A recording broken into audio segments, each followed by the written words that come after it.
Election commission SIR চালু করে দিল পশ্চিমবঙ্গে। তাই অ্যানেক্সার 3 ফর্মটা আপনাকে বিএলও বাড়িতে বাড়িতে দিয়ে যাবে। সেই ফর্মটা কিভাবে পূরণ করতে হবে একটু দেখে নিন। প্রথমে দেখুন উপরে বাঁদিকের কর্নারে যে ছকটা আছে সেটা পূরণ করা থাকবে, অর্থাৎ প্রিন্ট করা থাকবে। আপনার নাম থাকবে সেখানে, আপনার ভোটার কার্ড নাম্বার থাকবে, ঠিকানা থাকবে। পরের ছকে সিরিয়াল নম্বর, পার্ট নম্বর এবং বিধানসভা নাম এবং রাজ্যের নাম প্রিন্ট করা থাকবে। তারপর একটি কিউআর কোড প্রিন্ট করা থাকবে। ভোটার কার্ডের ছবিটা আপনার যেটা আছে সেটাই ওখানে থাকবে। তার পরের ঘরটা ফাঁকা থাকবে, সেখানে আপনার একটা পাসপোর্ট সাইজ রিসেন্ট ছবি তুলে ওখানে পেস্ট করে দিতে হবে। 1 নম্বর যে ছকটা সেটার প্রথমে ডেট অফ বার্থ অর্থাৎ নিজের জন্ম তারিখ লিখতে হবে। আধার নম্বর থাকলে আধার নম্বর লিখতে হবে। মোবাইল নম্বর লিখতে হবে যেটা ভবিষ্যতে চালু থাকবে, অর্থাৎ কোনো যোগাযোগ করলে ইলেকশন কমিশনের পক্ষ থেকে যেন পাওয়া যায়। তারপরে বাবার নাম, বাবার ভোটার কার্ডের নম্বর। মায়ের নাম, মায়ের ভোটার কার্ডের নম্বর। বিবাহিত হলে স্বামী বা স্ত্রীর নাম, স্বামী বা স্ত্রীর ভোটার কার্ডের নম্বর সেটা দিতে হবে 1 নম্বর ছকে। 2 নম্বর ছকটা তাদের জন্যই প্রযোজ্য যাদের নাম 2002 সালের ভোটার লিস্টে আছে। তাদেরকে কি করতে হবে, 1 নম্বর ছকটা পূরণ করার পরে 2 নম্বর ছকটা পূরণ করতে হবে।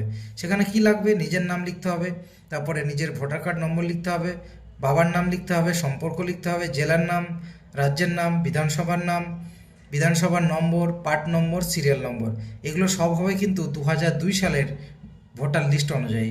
সেখানে যে নাম আছে, যে বানান আছে সেটা এখানে দেবেন। 2002 সালের ভোটার লিস্টে নিজের নাম নেই, কিন্তু পরিবারের অন্য কারো নাম আছে, অর্থাৎ বাবার নাম আছে, মায়ের নাম আছে, দাদুর নাম আছে, অর্থাৎ ঠাকুরদা, ঠাকুমা অর্থাৎ দাদির নাম আছে। তারা কিন্তু 3 নম্বর ছকটা পূরণ করবেন।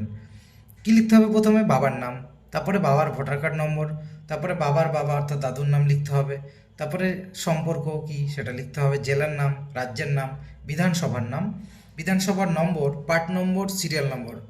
যে ব্যক্তির নাম ছিল 2002 সালের সেই ডিটেলসটা কিন্তু এখানে দিতে হবে 3 নম্বর ছকে। সব পূরণ হচ্ছে কিন্তু 2002 সালের লিস্ট অনুযায়ী।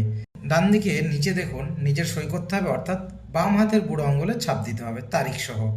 আপনি যদি বাইরে থাকেন তাহলে কিন্তু এই ফর্মটা পূরণ করতে আসার প্রয়োজন হবে না। আপনার বাড়ির কোনো 18 বছরের বেশি ফ্যামিলি মেম্বার যদি থাকে তাহলে সেই ফর্মটা পূরণ করে নিজের টিপচাপ দিয়ে বা সই করে তারিখ দিয়ে সেটা বিএলওকে জমা করতে পারবে। উপযুক্ত ডকুমেন্টস যা যা লাগবে সেগুলো সঙ্গে দিয়ে দেবে। এবার আসা যাক, যাদের নাম 2002 লিস্টে আছে তারা 1 নম্বর ছক এবং 2 নম্বর ছকটা পূরণ করবেন, 3 নম্বরে হাত দেবেন না। যাদের নাম 2002 ভোটার লিস্টে নেই তারা কি করবেন, 1 নম্বর ছক এবং 3 নম্বর ছকটা পূরণ করবেন। যাদের নাম 2002 লিস্টেও নেই, 2002 লিস্টে কোনো আত্মীয়র নামও নেই, অর্থাৎ কোথাও কোনো নাম নেই, তারা 1 নম্বর ছকটা পূরণ করে বিএলওর কাছে জমা দেবেন উপযুক্ত ডকুমেন্টস দিয়ে। যা যা প্রয়োজন